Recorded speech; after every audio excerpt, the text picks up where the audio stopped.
जय गुरु। पूजनीय वेंकिता ने 326वां ऋतिक सम्मेलन में हम लोग के लिए जो निर्देश दिए हैं उसके बारे में आलोचना करेंगे। और विभिन्न स्थानों में ठाकुर का आसन, ठाकुर का फोटो हम लोग रखते हैं। ठाकुर के आसन में जो रहता है सब कुछ ही संपूर्ण ठाकुर की भाववाही एकाग्र प्रतिकृति है।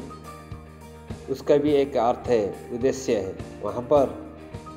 मगर मन चाहे तरीके से जैसे तैसे भाव से करने पर, विशेष रूप से समष्टिगत रूप में जब हम लोग उनको लेकर चलते हैं उस समय किंतु अपने मन मुताबिक चलने पर वो किंतु व्यत्यय को बुलाकर लाता है। मन मुताबिक चलने का अधिकार हम लोग का नहीं है। अपने मन गाढ़ रूप से साधन भजन करना,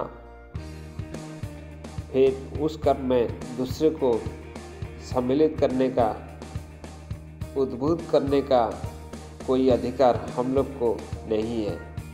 जो ऐसा करते हैं, जो मनुष्य को विभ्रांत करते हैं, अपने मन गाढ़ रूप से चलने के लिए, उन लोगों के विभ्रांति के मायाजाल में कोई फंस नहीं जाए।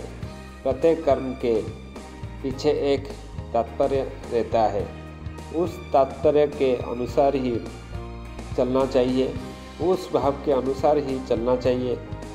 भाव का स्खलन होने पर प्राप्ति का भंडार शून्य ही रह जाता है, कुछ भी नहीं मिलता, क्योंकि कोई भाव ही तो नहीं है। भाव विहीन होकर चलने पर कुछ भी नहीं होता। अब से ठाकुर का जो आसन है वहाँ पर वर्तमान आचार्य देव की प्रतिकृति को स्थापित करना होगा। ठाकुर, बड़मा, बड़ौदा, ये तीनों प्रतिकृति जैसे स्थिर है वैसा ही रहेगा एवं परमाराध्य पितृदेव की प्रतिकृति अर्थात परम पूज्यपाद श्री श्री दादा की प्रतिकृति के बदले वहाँ वर्तमान आचार्य देव की प्रतिकृति को स्थापित करना ही विधेय है। इस तरह से आप लोग केंद्र मंदिरों में एवं अन्य स्थानों में, अपने घरों में ठाकुर को जहाँ स्थापित करते हैं ऐसे ही रखें।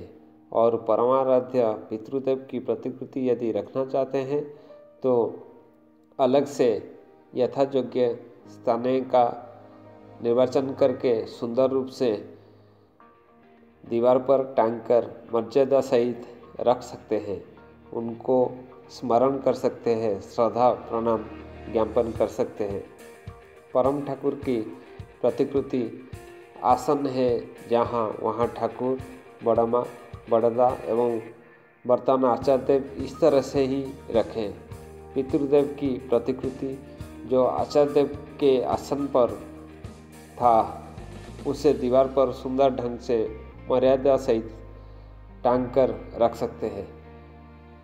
विभिन्न केंद्र मंदिरों में आचार्य देव के निर्दिष्ट कक्ष या नाट मंडप में जो बिछावन बिछा हुआ है या प्रतिकृति रखी हुई है, उस चौकी, सैया आदि को हटाकर यत्नपूर्वक समेट कर रख दें एवं वहाँ वर्तमान आचार्य देव की प्रतिकृति को स्थापित करके परमाराध्य पितृदेव की प्रतिकृति को वहाँ सुंदर रूप से दीवार पर यथायोग्य मर्यादा सहित स्थापित कर सकते हैं। परंतु हम लोग के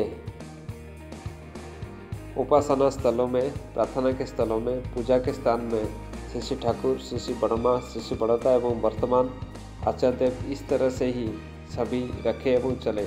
हम लोग जो विभिन्न केंद्र मंदिरों में प्रार्थना के बाद प्रदीप लेकर प्रणाम करते हैं, पहले श्री श्री ठाकुर प्रणाम करते हैं, उसके बाद श्री श्री बड़मा को प्रणाम करते हैं, उसके बाद बड़ौदा को प्रणाम करते हैं, उसके बाद आचार्य देव को प्रणाम करते हैं। इन चार रूप से ही प्रणाम करें। वर्तमान आचार्य देव को प्रणाम करने पर ही उनके माध्यम से पूर्ववर्ती आचार्य देव की प्रति श्रद्धा प्रणाम भी ज्ञापित होता है। वर्तमान में ही पूर्ववर्ती रहते हैं। पूर्ववर्ती को अधिकार करके ही परवर्ती का आविर्भाव होता है, ठाकुर ने कहा है। और हम लोग जो विभिन्न अनुष्ठान, सत्संग, उत्सव आदि में जय ध्वनि देते हैं, ठाकुर की जय ध्वनि, बड़ा माँ की जय ध्वनि, बड़दा की जय ध्वनि, आचार्य देव की जय ध्वनि, सत्संग की जय ध्वनि, हम लोग अब तक कहते थे। परम ब्रह्मा श्री श्री ठाकुर अनुकूल चंद्र जी की जय, परमाध्याय जगत जननी श्री श्री बड़ा माँ की जय, परम पूज्य श्री श्री बड़दा की जय, परम पूज्यवाद आचार्य देव श्री श्री दादा की जय, सत्संग की जय। अब से हम लोग परम पूज्यपाद आचार्य देव श्री श्री दादा की जय के स्थान पर स्थायी रूप से बोलेंगे परम पूज्यपाद श्री श्री आचार्य देव की जय। श्री श्री दादा कहने का कोई प्रयोजन नहीं है। आचार्य देव की जय कहने से ही पूर्ववर्ती आचार्य देव एवं वर्तमान आचार्य देव सहित ठाकुरबाही जो आचार्य परंपरा है, उसी परंपरा का जय ध्वनि समझा जाएगा। उसमें ही पूर्ववर्ती, वर्तमान एवं परवर्ती समग्र रूप से परिव्याप्त है, उसमें ही अंतर्गत है।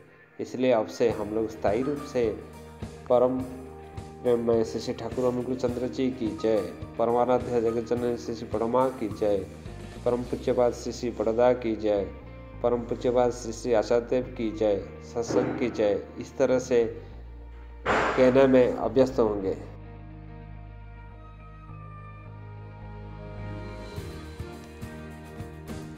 Selflessness. If you are unable to give up your defect even after knowing it, do not ruin others by supporting it in any way. If you be good yourself, thousands of people will be good. Seek your example. If you be bad, you will find no one to sympathize with you in your distress because being bad. You have made your environment bad. Know this for certain. You are responsible for the present and future of yourself, your family, your environment and your country. It is not right to start any activity with hope for name and honor, but to the extent you do any work unselfishly, name and honor must serve you. What is done for the self is selfish, what is done for others is selflessness. Merely to ask nothing for self or others is not selflessness. Give away, desire nothing for yourself, and you will see that everything is becoming yours. जय गुरु।